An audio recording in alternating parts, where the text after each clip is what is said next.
As we let people trickle in, I just wanted to start by giving you a little bit of context, and if there's anyone joining from your Instagram, giving them a little bit of context of what this is.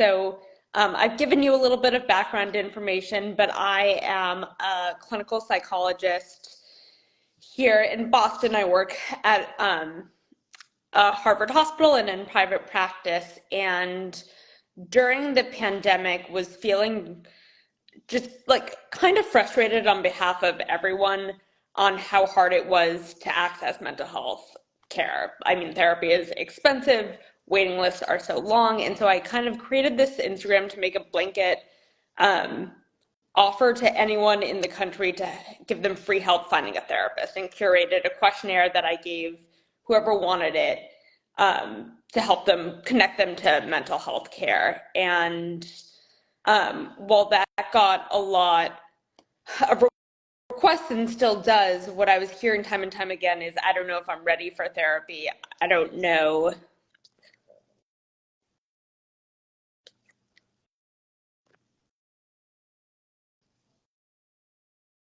Oh, did I lose you? Yeah, kick me out. I don't know why.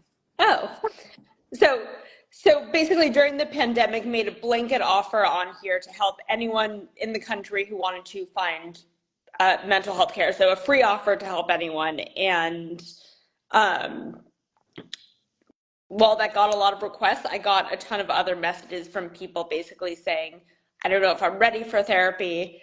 I don't know if I have the time for it. Can you point me in the direction of any books that can help me? And so that started this book club. So every month we read a different book related to something having to do with well-being, and it spans several topics. And I got a kick out of, in your book, mentioning a bunch of people who have come and spoken to the book club. But so to give you some context, some people join the lives, some people watch the replays, people send in questions, but there's also an open forum for anyone who wants to put questions in here. So that's just a little bit of background of Okay. the book club. And so I'm sure everyone knows who you are, but to anyone who is joining without knowledge, this is Liz Moody, who is the host of the phenomenal podcast, the Liz Moody Podcast, and author of Glow Pop, Healthier Together, right? That's the second one. And then 100 Ways to Change Your Life, the Science of Leveling Up Health, Happiness, Relationship, and Success. Yeah, I guess I held it up and it was out of the frame. And, I want to just start by saying that it's incredible to me, both in your podcast and in your book, how many different topics you're able to cover in a way that still feels so cohesive. I think that when you look at the table of contents or you look at the back cover, you're like, at least at the beginning, it was kind of like, there's so many topics. How is this going to fit neatly into one book? And I think you do so masterfully, and do so in ways that anyone can relate, anyone can find something that's applicable, and really anyone can leave with specific action items. And so, thank you for the way that you crafted the book. And I'll say too that I immediately have been able to apply some things with temptation bundling. I only watch reality TV when I'm answering emails. And today I asked an 11-year-old therapy client, what are two other options of how you're feeling, when he was adamant that he was feeling anger, and I was pretty sure that there was more than anger. So, I think everyone can apply what they read or hear from your podcast. So again, thank you for producing this book. Oh yeah, my pleasure. I just want to say hi to everybody. Hi to people from my community, and hi to people from Sarah's community. I would love to hear from everybody who's here, where you're from, where you're joining us from. If you've read the book, if you're in Sarah's book club, if you're in my community, just kind of where you're coming from. Say hi in the comments so we can make this an actual book club energy collaborative discussion. And Sarah, thank you so much for your kind words about the book. I believe that wellness and being our best selves and living our best life is really a holistic practice. And I don't mean holistic in the way that it's been co-opted by the wellness community. I mean holistic in the sense that everything is connected. So on my podcast and then in my book as well, Toronto, I love my Canadians. Seattle, Seattle, my little sister's in Seattle right now. I love it. The nature is so beautiful. I'm so excited for the summer there. So I believe that our gut health is, connected to our mental health via the gut brain axis. This is science. We know this. And then our mental health impacts our relationships, and our relationships impact how we show up at work, and how we show up at work impacts our stress levels, which impacts our gut microbiome. So it is all indeed connected, every single little bit of it. And I think we're doing ourselves a disservice. And it's one of the reasons why we don't see the results that we want when we're just trying to approach our inflammation on its own, our gut health on its own, our relationships on its own, our friendships on their own. We need to approach all of it together to amplify the results and see the results that we want. Yeah.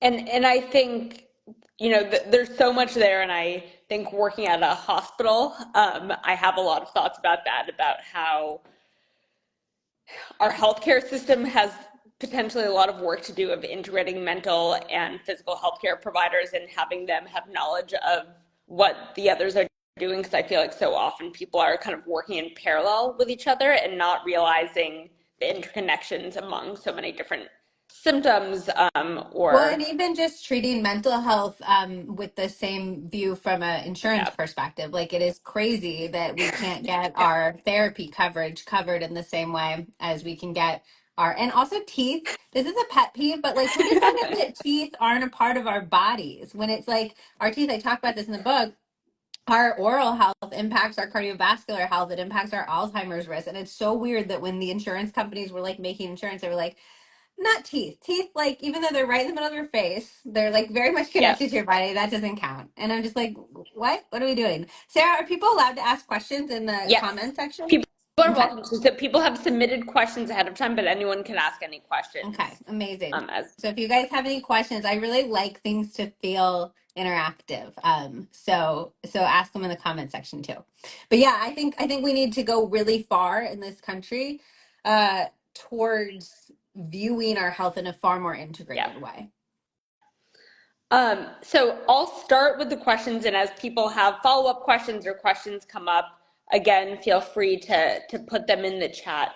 The first few questions, and these questions are a summary of, I take the questions submitted and try to condense them into the most common questions. The first one comes from me, which is, what is the tip or piece of research that you are either the most skeptical of or surprised to hear about through your interviews, or a tip that has surprised you with how big of an impact it's had on your life? Definitely micro workouts. I think it's hard for me. It was hard for me, and it's hard for a lot of people to get their head around the fact that in 2 minutes you can do something that fundamentally changes your body's state.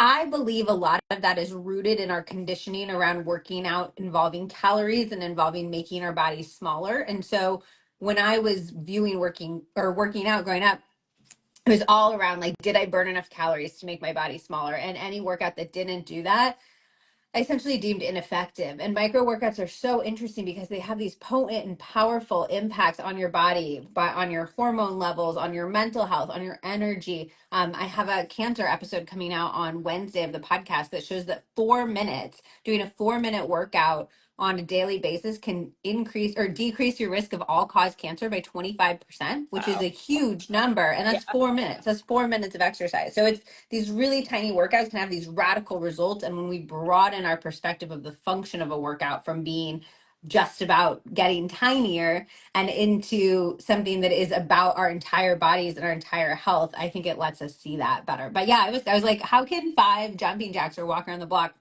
shift my state in any sort of real way? And it absolutely can. What do you think? Because it's something that's definitely not public knowledge. Um, or someone, I'll hold my thought, and someone um, put a question in the chat, which is, how do you manage the feeling of being overwhelmed by all of the health trends we're seeing? I sometimes struggle with feeling like I'm not doing enough despite my healthy habits. Oh, do you see the name on that? Um, Okay, if not. it's California Okay. 4170. No California specifics. 4170. So I just want to send my love out to you. I know it's so hard. The number one thing I would say is that health is not a trend. Wellness is not a trend. People who are creating trends are trying to get views. They're trying to sell you things. They don't actually have your health in mind. So the number one thing you should be doing when you're confronted with anything new in the wellness or the health space is not asking like, oh, is this a cool trend? Are all the influencers doing it? Do I need to be doing it? But you should be saying, does this fit with my goals, with my needs? What's the science behind it? Where are people getting their information, their sourcing from?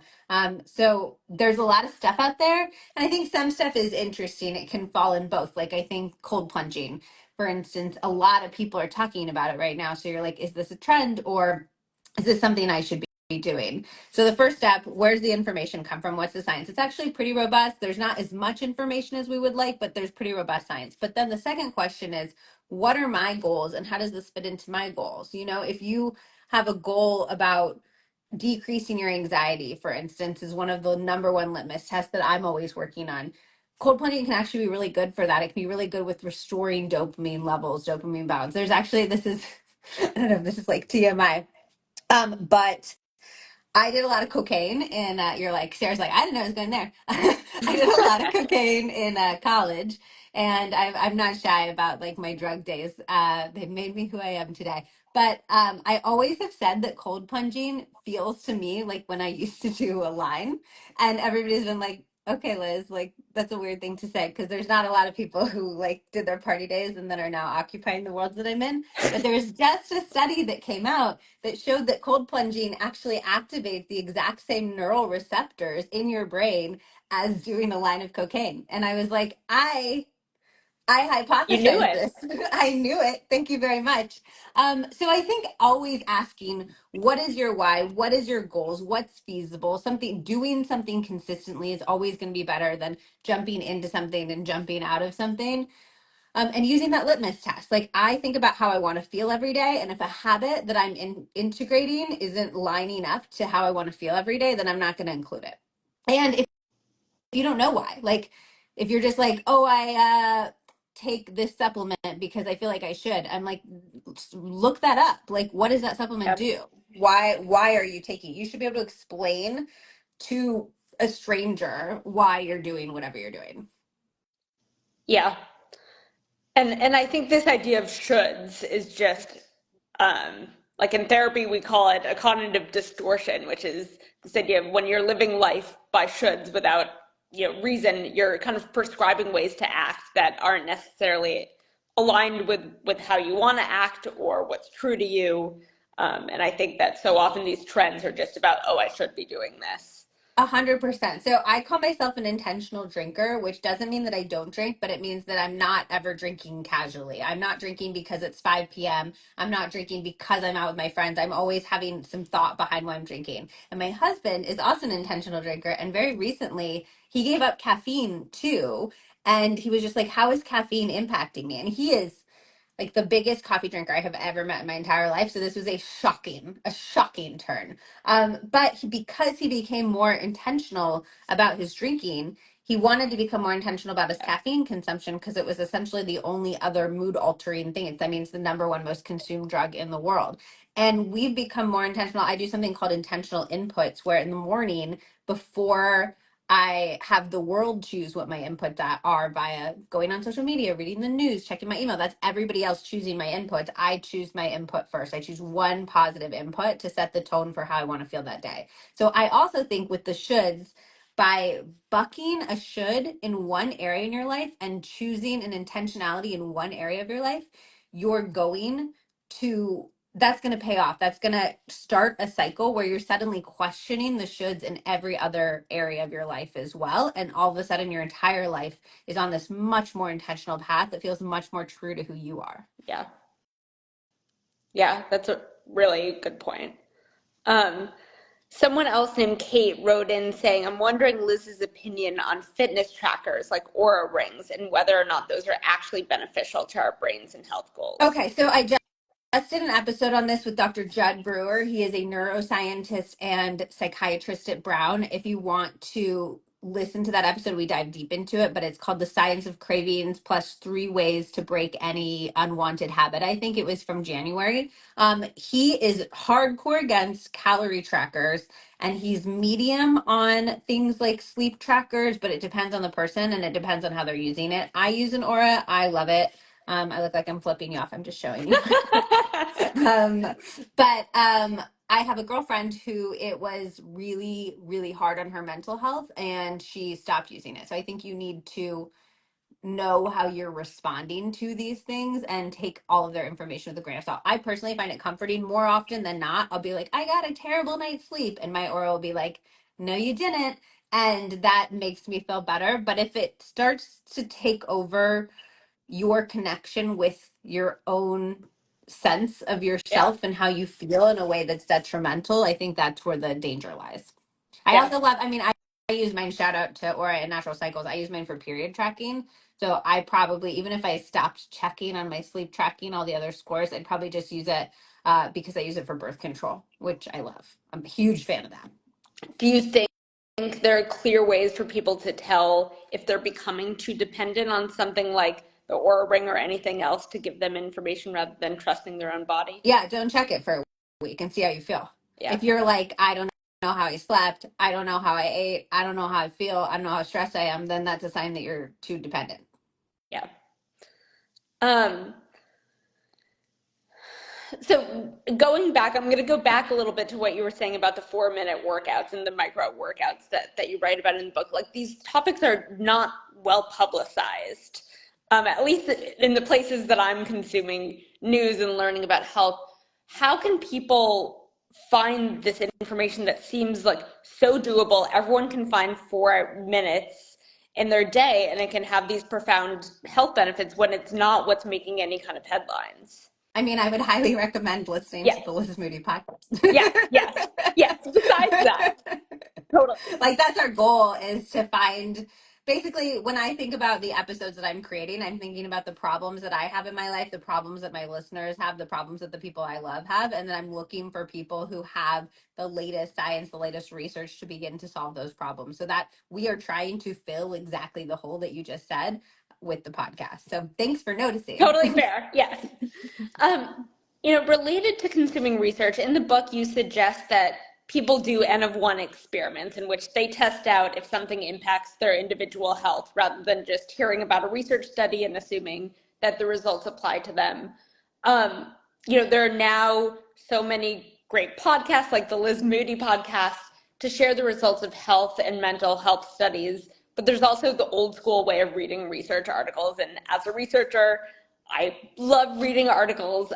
What tips do you have for people who are just starting to try to learn about consuming health related research? So, um, like how many tips should they try to apply at once? How do they know where to start? I imagine for some people it can be overwhelming trying to consume all the research, whether it be through your podcast or through articles or books. Yeah, I mean, I think that goes back again to just figuring out what your goals are and leaving room for those goals to change over time. I do want to speak to like how are we trusting what research is coming out because Yeah, I think that's a really big yeah, problem in today's day and age.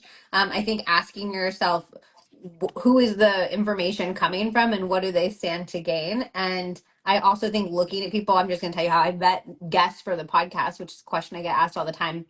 So I'm looking at where they're published, if it's a peer-reviewed, well-respected journal. I think that's really important. A lot of people think just because studies exist, that means that it's viable, good information. It doesn't mean that. You have to look at who's funding the study, the size of the study, the journal that the study is published in. And so I'm looking for people who have done that work and they are in the journals that are respected throughout their fields. And then in the same way of looking for people who are respected by their peers, I think a really interesting vetting system that a lot of people can use very simply is going to people's Instagram and seeing who they're following and who's following them. It can give you a sense of what type of space they occupy in the scientific community. And I think that can be really helpful as well. Reading research papers is really hard. I think people tend to glean more false information than helpful information, the layman, if they haven't actually been trained to read Yeah. these papers. So I tend to tell people, instead of trying to learn to read the papers, to look for trusted sources to interpret the papers, because I do think it's something that's not talked about much, because I think we see a lot of these social media posts with like the headline of like, you know, egg causes cancer, 5 blueberries a day will like save your life or whatever. And people are like doing a green screen over that headline. Like that's just the gospel. That's information. And if you dive into the study, you find out it was done on like 6 people, or you find out that it was funded by Coca-Cola or something, you know what I mean? And you're just like, okay, like, you know, so I tell people to not, if you want to try, but then just like take the information you're gleaning with a grain of salt. Yeah. And I think too, like, I remember being in grad school and having an undergrad tell me, well, everyone knows that the trick to reading a research paper is just reading like the abstract or the discussion section at the end. And it's like, well, you're missing the whole method section, which is so important. But I think it is Well, really and the method section is like where you're finding out, like, yeah, is this replicable? Like, and also, and I think something that we don't talk about enough in science, people ask me like, do I regret publishing podcast episodes that have like information that's maybe changed over the years, or there's new information that's come out? And I'm like, no, this is how science yeah, works. Science disagrees with itself, and that's how we push science yeah, forward. So that's really exciting. And make sure that you're following people who leave room for that, yeah, because that's literally what the entire scientific yeah. process is like based upon. Yeah, that's what makes it so dynamic and Yeah. exciting. How do you personally turn what either you hear from your podcast guests or what you read um, into habits that you actually employ? Like, I can imagine you have so many different podcasts with so many cool tricks and expertise. How do you actually turn them all into habits that you're actually doing? Yeah, so I don't do all the habits from everything. I just want to be clear on that again, because my whys are going to be different than Yeah, other people's whys. So I try to provide everybody out there in a broad spectrum with as much information as they need, but I don't implement people like sure. I wouldn't have time in my day to do Sure. everything Yes, that's ever yes, been yes. shared. Um, so I'm kind of putting things through a little bit of a sieve and deciding what I want to do. But I think I don't. That's an interesting question. I think about the research, and then I think about what would be an easy way to action it. And I think I'm always trying to get my guests to put things in a pragmatic, accessible way so that I can interpret things like a normal person. I think sometimes you need to almost act like a 2-year-old and be like, well, why? Like, I don't feel like I understand that on as deep of a level as I want to. Why? And you're that 2-year-old who's just trying to like pick apart the information and get to its core. And then I try to make sure that I have a really good understanding of what I've learned too. I talk about this method in a recent Instagram reel that I did, but finding ways to I've found to actually assimilate information, I need to listen to it a few different times in a few different ways. I need to explain it to somebody else, and I need to have a conversation about it. So I try to do all those different things with information that I'm getting, and to make it actually stick for me. And I recommend other people Yeah. try that as well. What are your thoughts on accountability of sharing an intention to start a new habit with someone else or writing it down to hold oneself So accountable? you need to know what kind of person you are. There's really interesting research on sharing that you're starting something, because we essentially get such a big jolt in our brains of like, we've won, we've succeeded, that sometimes it can prevent people from actually doing the thing. Like we tell people we're going to write a novel, and then we're like, yay, our brains are like, yeah, you did it, and then we just like don't write the novel because we're dining out on that yay feeling. um so I think if that resonates with you, watch out for that, and maybe keep things more private and look for the actual wins. Like, and I don't think that has to be I wrote a novel. That could be I told people that I wrote 10 pages this week. I told people I wrote 10 pages the next week, celebrating the little wins that are actually doing things along the way. But I think accountability is great. Commitment devices are something that we talk about in the book.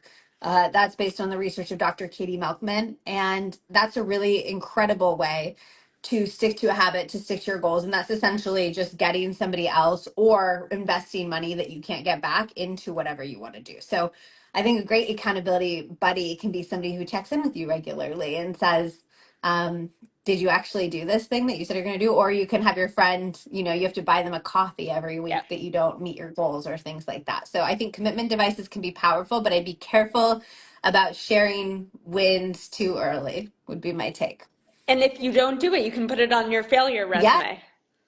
you can put it on your failure resume. Yeah, I love that trick. I think that turning failure into valuable sources of information that we can use to modify our future actions is like one of the most powerful things that we can do. Um, Also, Sarah, why don't you have like a silly little drink? I feel like that's integral to like book club energy. Here Oh, we go. okay, good. Excellent. Does everybody at home have a silly little drink? I feel like it's not a book club if without a silly little drink. I've been to a lot of book clubs in my time. Um, And just a reminder, anyone can submit any questions in the chat, but I'll start going through some of the questions that book club members submitted ahead of time. So someone wrote in, and because this is a mental health and well-being related book club, wanted to start this one. Someone says, I love your fancy mocktails. Someone else says water with Ooh, spa lemon. Someone, energy. um, so someone wrote in and said, thank you for the vulnerability you share and your experience with agoraphobia, anxiety, and depression. How do you know when to try to change daily habits in your life to help with your mental and physical health rather than seeking therapy, medication, or other forms of support? Oh, I don't think it should be either or. I was in therapy when I was doing everything that you read about in the book in my journey. I'm raised by two therapists. My husband's parents are both therapists. My sister's finishing her PhD in therapy. Like I'm a big fan of therapy, but I think that health habits and tools can be a really great adjunct to therapy. And I also think a lot of this stuff can be helpful when people can't afford or Yeah. access therapy. So I think it all works together. Yeah. Um, Someone else wrote in saying, you discussed the importance of letting loved ones surprise you. I found this really interesting. Someone wrote in, sorry, here and said, I'm reading your book right now and it's so useful. Yay. That's As the I think goal. everyone We're agrees. trying to help you. So I appreciate hearing that. So, you discussed the importance of letting loved ones surprise you. I found this really interesting, but I'm wondering if this could sometimes set people up for disappointment if someone always acts the same way. In other words, I think expecting my dad might act differently than how he always has is setting me up to be let down by him. How do I know when to let people surprise me rather than expect things based on their past behaviors? So I think that there's several things going on. One, personalities tend to be fixed, so personalities are not going to change. That said, interests, the way those personalities are expressing themselves, those things can change. So I think if we're sitting back and we're expecting somebody's base fundamental personality to change, we're likely setting ourselves up for disappointment. But if we're expecting the way that they interact with the world and with us to change, I don't think that we're setting ourselves up for disappointment. And I think that if there's something that we need from the people that we love, we can express that to them too. Like if your dad and you interact in a way that isn't sitting right with you for any reason, I think you can express that and say, I would love to work on this together and create the belief in the change, because change can't happen without that base belief in the first place. Like that is the prerequisite for change. Yeah. And I think that tip is really around too, and I want to just say this for anybody who's read the book, not trapping people in the version of them that we think they are. Like we are doing all this work, we're reading the book, we're listening to the podcast, trying to change ourselves, but we often don't allow the people that we love that same courtesy. And I've had this experience with my parents where they're growing and changing and evolving even in their 70s, and I trap them in the version of them with all of their faults and flaws that I experienced in my childhood. So I really think it's a beautiful gift that we can give people to allow them to change. Will they always change? No, but the part that's in our control is like creating the space for it. If they don't change, that's not in our control, and that's something that we have to let go of. Yeah. Do you think that sometimes providing the space makes someone feel comfortable to express the change Yeah. that they have?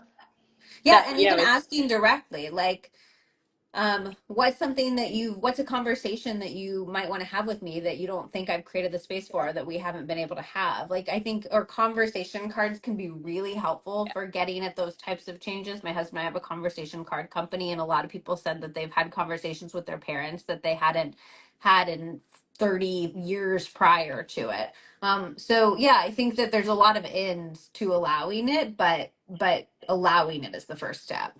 Yeah. Um, Someone else wrote in and said, when reading your chapter on fighting against the fairy tale, I couldn't help but think there's a lot of pressure from people to stay in the honeymoon phase. Is the honeymoon phase even an accurate representation of a relationship? I mean, it depends on your relationship. I think the problem with a lot of relationship advice is that Yeah. all relationships are different, and we're trying to standardize them to one experience, which is simply not the case.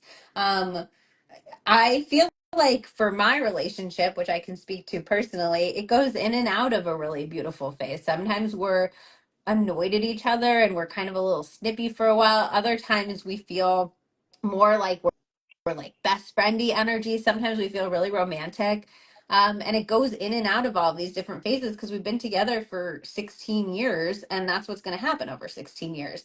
And the longer that I've been in the relationship, the more that I've had the faith that when I'm in these harder periods, it will come back around to a really blissful, easy period. But it doesn't need to always be a really blissful, easy period.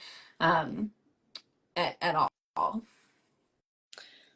What what do you think it is that perpetuates this idea of a fairy tale? Oh, Is it's it not even think I know. So we have a narcissism episode of the podcast coming up, which I'm so excited about, and I know my audience is really excited. They're like, "Where is it?" And I'm like, "It's coming. We're working on it."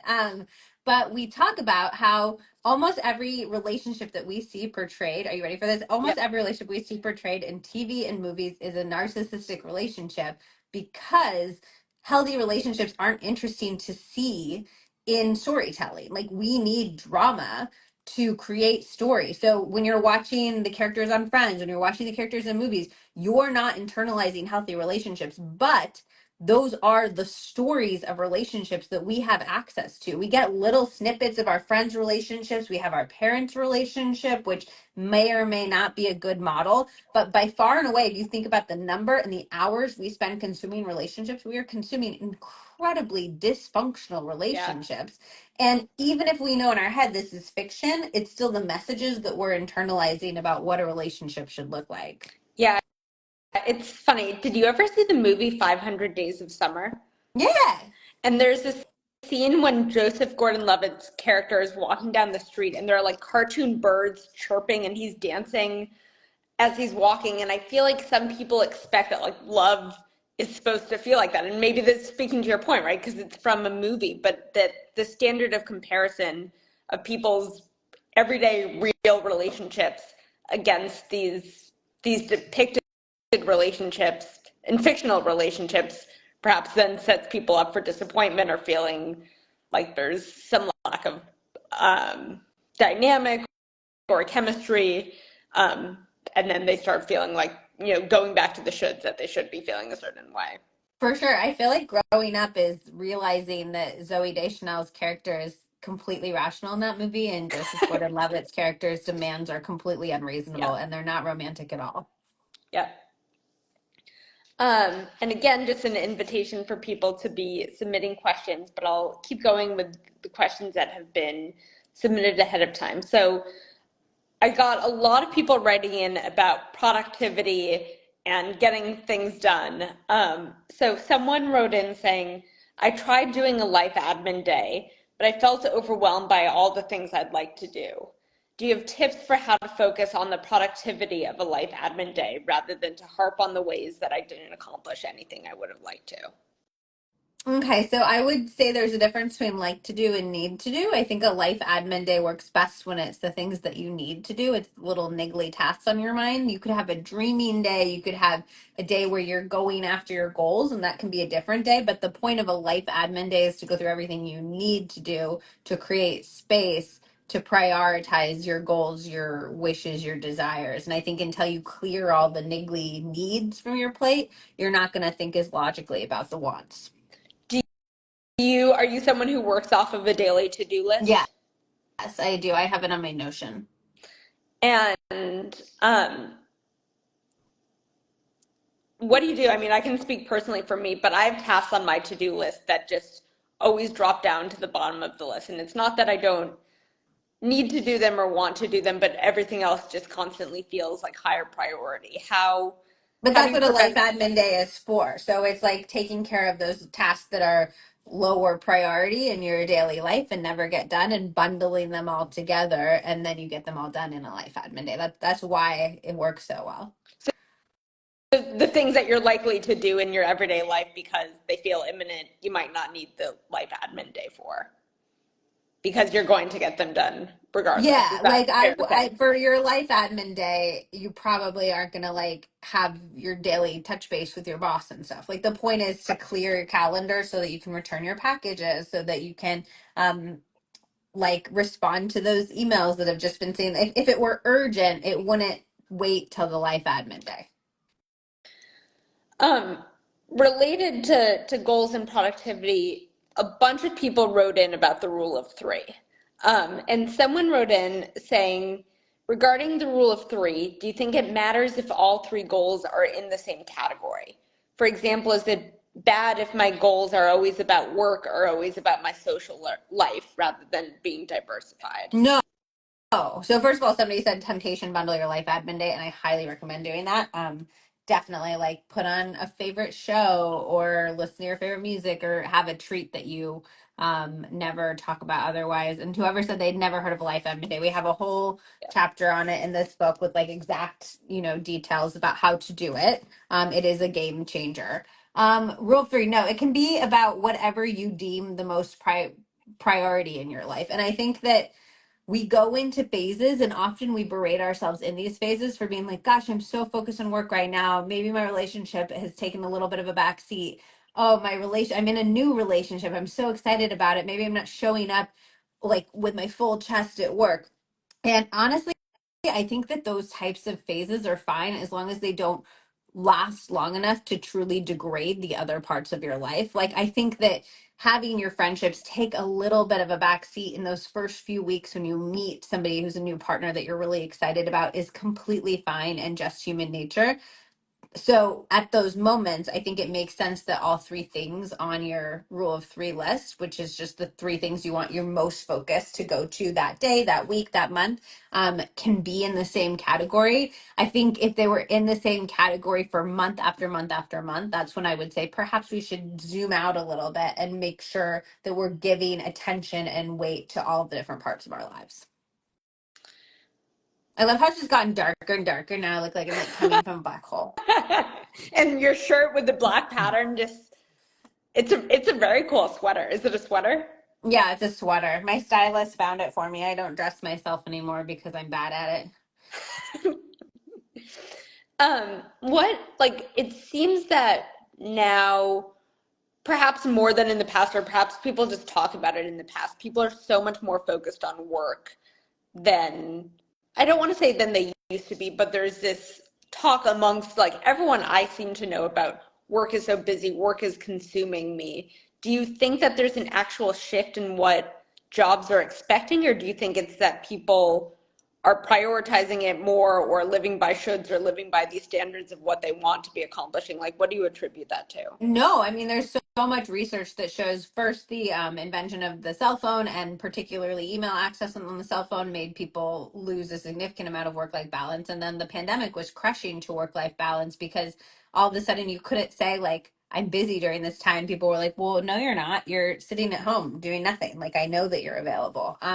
So I think that we really need to renegotiate what work life balance looks like. And we really need to set boundaries with both ourself and our workplaces as much as possible about what that looks like. So, for with yourself, I think I know that I've been in the situation where I'm like, I need to finish this work task, this work task, and this work task today. And it's not because of any outside pressure. It's just because I told myself that's what I would get done. And so I'll work till late in the night, even though very much some of those things could be done the next day.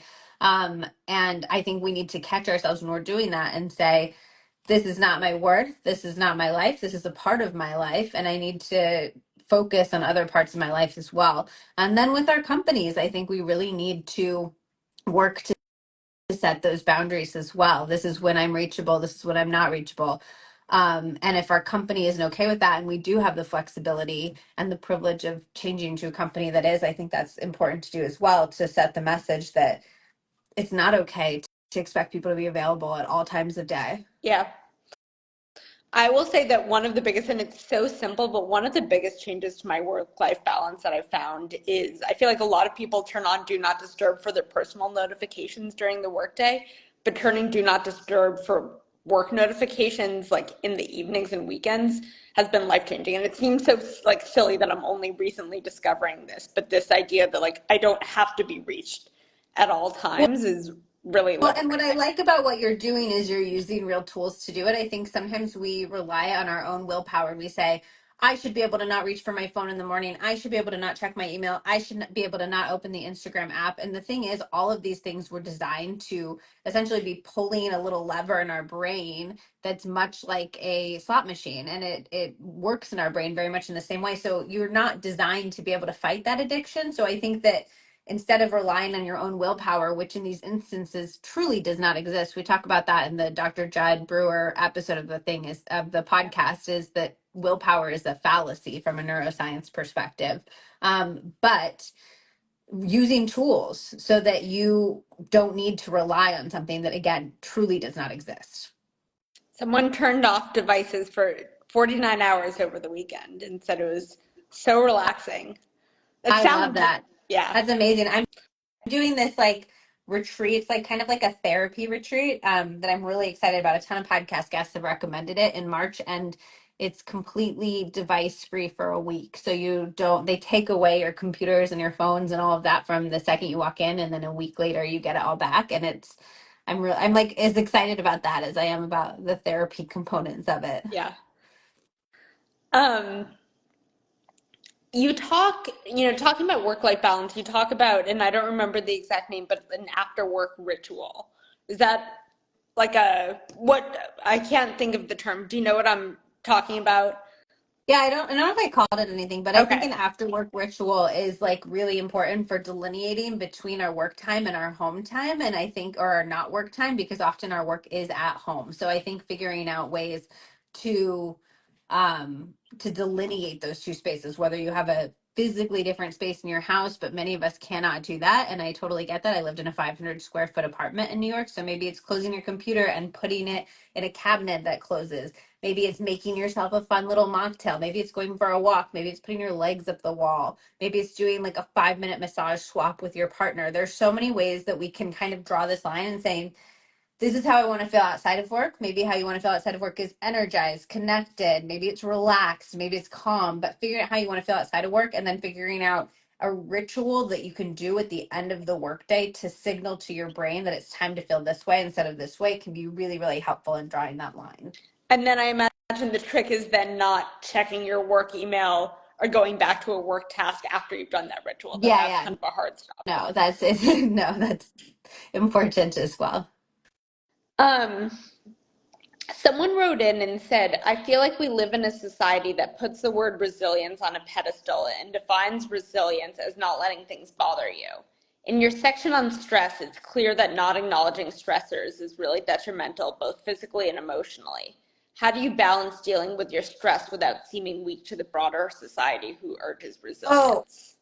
I think that we're defining resilience really off base in this question. Resilience is a belief in yourself that you can handle what life throws at you. It's not, I'm not getting stressed. It's, I'm not getting sad. It's not, I'm not getting sad. It's, I can be stressed and be okay. I can be sad and I can be okay.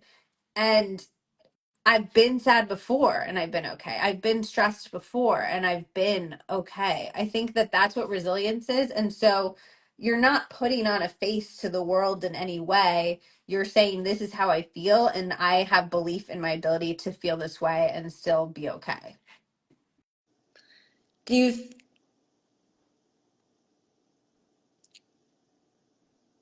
Do you think that there is, I mean, I guess in trying to understand what the person, you know, maybe it's just a misunderstanding of resilience. Do you think there is a pressure um, from society to mask stress?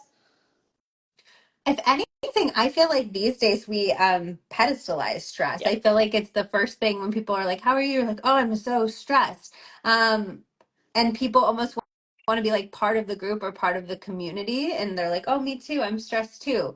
Um, I think in general, if you're living a life where you feel like you need to mask your feelings, particularly around the people who are actually in your community, that's something that's worth reevaluating because we shouldn't live a life where we feel the need to mask any of our feelings. We should live a life where we feel safe to feel sad. We should live a life where we feel safe to feel happy. I think that's something that's been lost a little bit too, is people feel guilty when they feel pleasure or joy.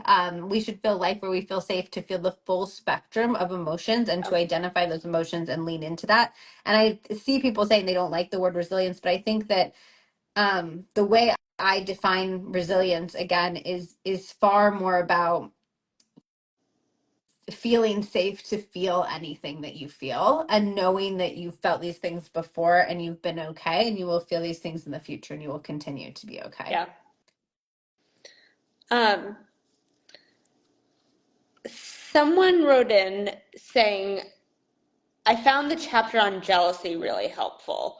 A lot of my friends are getting married and having kids, and I'm still single. I find myself struggling with both feeling happy for them and wishing I had what they do. You advise asking people questions to learn from sources of envy, but I already know how my friends met their partners. Do you have other tips for how to overcome my jealousy so I don't feel like a bad friend for having these negative feelings? Yeah, so I think that you can do a lot of things. One, I think you can acknowledge to your friends, I'm so happy for you. This brings up some stuff for me, but that's okay. I can still celebrate you. And I think both of those things can coexist, Yes. and making space for the and in our friendships is really, really important. Yeah. Um, I also will say that every person I know who has met their partner later in life is the happiest of anybody that I know because they really took the time to figure out who they were and they were able to find a partner that was a match for who they were. I've been with my partner since I was a tiny, tiny baby, but I just felt really lucky. I don't think that that has to be the case. And I don't think it's actually often the case that people are able to grow and change and evolve together. So I think there's something really beautiful about looking for ways to be content and feel lucky for the life that you have now, that once you meet your partner, for all the ways good and all the ways less than good, you're never going to have this life again. And the more that you can lean into an appreciation of that now and know that you're going to have a beautiful life that's going to feel really good to you in the future, can be is what I would recommend. And I know that it's hard, but I think the biggest mistake I see people make when they are not in relationships and they would like to be is that they make it all about finding this relationship. And then when they find a relationship, they meet their future partner, they so regret spending all these years just being focused on that thing. So I guess I'd ask, how would you act now if I guaranteed you that you would find your partner in 5 years? And I would encourage you to act that way as much as possible. And be honest with yourself about how you're feeling and be honest with your friends about how you're feeling, because I think that vulnerability can be a really beautiful gift in a relationship. And I think, and you said this, but I want to echo it because I think it's so important is that two emotions can exist and two emotions that don't typically, like, aren't typically associated with each other can Mm. coexist. And leaving room for both of them rather than feeling like you have to choose one or the other, I think is really, really important. And it sounds like that you feel like that applies to here too. Yeah, 100%. Um, ask one more question before I see if anyone else has final questions and give you a chance to share anything that you have coming up.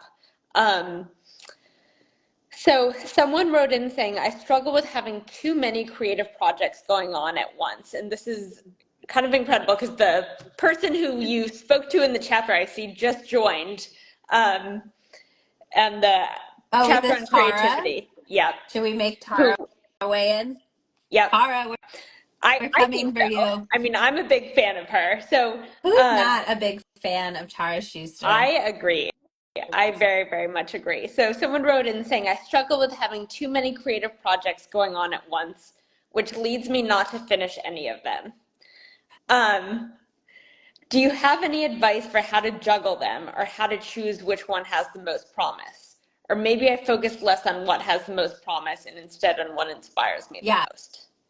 So I have a bit of advice that I'm going to see if Tara, you can weigh me in here. But Tara has a really great concept that she calls a values filter.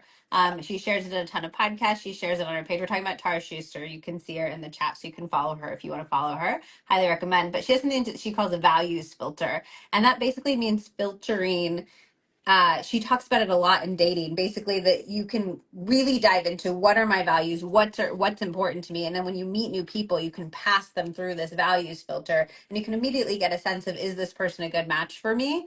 I think you could do this with creative projects as well if you really do the work, and she shares more about this process of creating a values filter and really knowing what your values are and what you want out of life. Then you can look at your creative projects and see what aligns with which one of your values.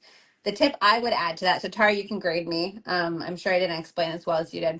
The tip I would add to that is to think about your death. That's my favorite thing to do. Oh wait, did she just join? Are you Yeah. allowed to do that? I opened Instagram and I was like, wait, two of my favorite people are talking. I need to watch this. I never join a live. Wait, do But you I saw you guys Well, were did you Sarah? know you were going to be a Yes, guest? I know Sarah. Sarah and I collaborated together. Oh. She's awesome. And Liz is like one of my dearest and nearest. So I was like, oh my God, I have to join. I must join. Did I wait, how did I do? Oh, you did fabulously. And I'm so honored that you used the values filter. Like, really, truly, thank you. Yeah, you had it. Like, what are your values? I make a quadrant, like, so it's like a X, and then I put in my 4 values and what an example of leading my life with that value would be. So I can always check myself. And so for creative projects, if my values right now there are health, um, health organization, because I'm fucking disorganized. I don't mean to curse. Whatever, it's me. You're gonna get some F-bombs. Spirituality and love. So really, like those things apply to everything I do. So if it's a creative project, Liz knows about a project that I'm gonna be doing. It really does it meet these values? Because if it doesn't, first off, I'm not gonna be excellent. And I wanna be excellent. And second off, I don't wanna waste my life. And it is a waste if I'm doing, and there are certain tasks, right, we all have to do that don't fall into a values filter. Wait, Sure. Ellen's here. Should we make Ellen join? Ellen's here. Oh, my dream team.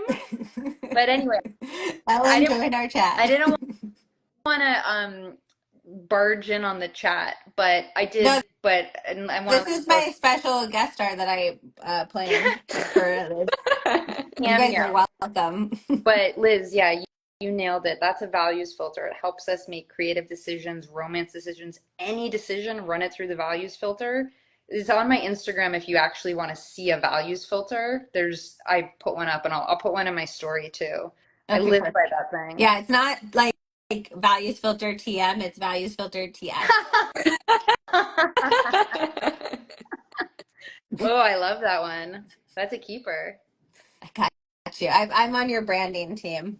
You are my branding team, which is all too true. But I'll exit. I don't know how to exit. So You're I'm stuck. just gonna stay and listen. I'm just gonna stay and listen to you guys as we do this. This was such a surprise, and I swear I was asking a question that someone submitted about the chapter that you were discussed in.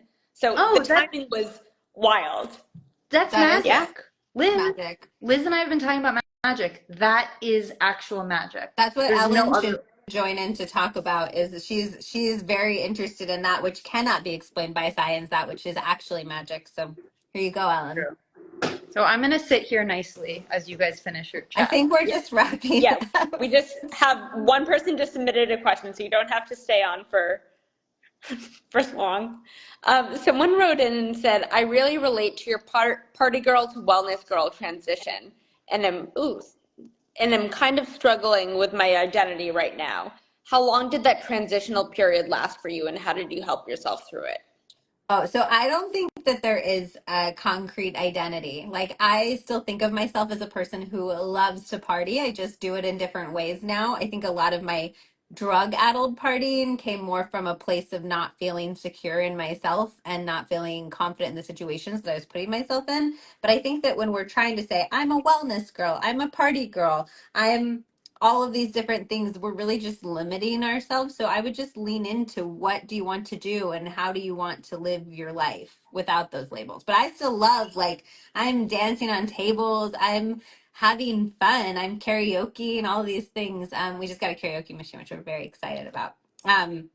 But I just do it without the cocaine now.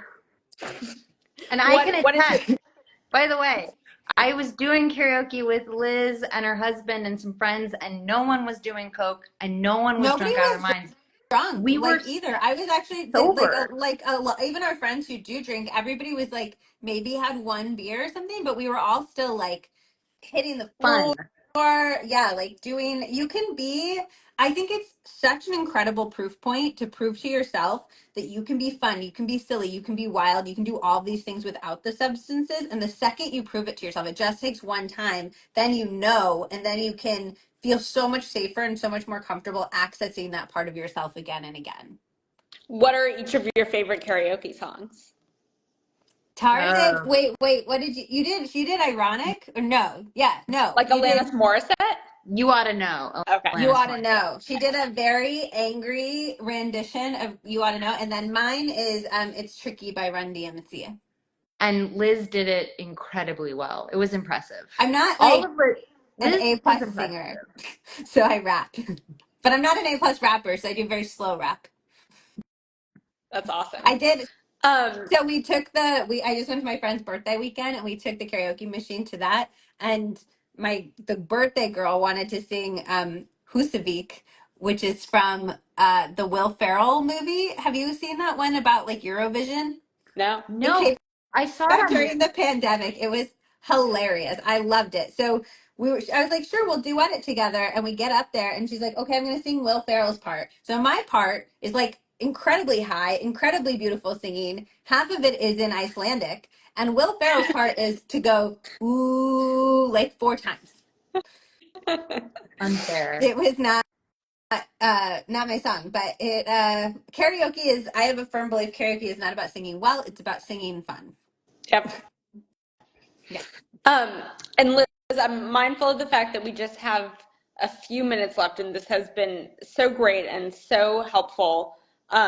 Are there any things that you can tease that you have coming up, whether it be podcast episodes that you're really excited about? You talked about the narcissism one, or anything else, or where people can find your stuff aside from your Yeah. podcast. I mean, everybody should go follow the Liz Moody podcast on whatever platform you like to listen on. We do have a narcissism episode coming up. We also have an episode about why so many young people are getting cancer and what we can do about it on Wednesday. We're going to also start dropping Monday episodes every other week now. And those are going to be a little bit more casual, a little bit more fun, a lot of celebrity interviews. We have Jesse Tyler Ferguson from Modern Family on Monday, and we dive into, I asked him why having kids is fun. What's good about it? um, and he told me, he gave me actually a really good answer. So we have an advice episodes and stuff like that, the Monday ones, and then the Wednesday ones will be our deep dives into science, but made really accessible and actionable and interesting. So come find me there. And can I just hype up Liz is one of my favorite podcasts, Me too. and like Liz is so passionate about finding these different ways that we can lead more full lives in a really relatable way. Like I always can take away like an actionable item, not just like a bunch of like jargon. And she's super funny. So I personally can attest to it. It's a fucking great podcast. Sorry I cursed again. I meant not to. And she's an excellent Instagram follow. So I'm just here to gold star I this. agree. Oh, I remember the first time Tara told me I was funny, and I was like, "Oh, that means something. Like she knows comedy." And Tara, The one thing is I there know. anything you want to promote too while you're here? Oh my God, this is the gift that keeps on Her giving. book just came out in paperback. Yeah, my new book, Glow in, I'll say The Effing Dark, just came out in paperback. So yeah, it's like a way more affordable format, and also you can take it anywhere with you. And then my Instagram, just right on over here, where it has the The values values filter filter. and yeah, that we just talked about. But wow, thank you both for letting me crash your Thank you. Instagram live. Thank, Yeah. thank you both for being here, and thank you both truly for writing such wonderful books that both speak to such broad audiences and are comforting and educational and applicable. And the two of you are really gifts. It's really, I appreciate both of you so much. Thanks for We having me. appreciate you. Yeah, thank you. And thank you to everyone for joining, and have a great rest of your week. Bye. Bye bye.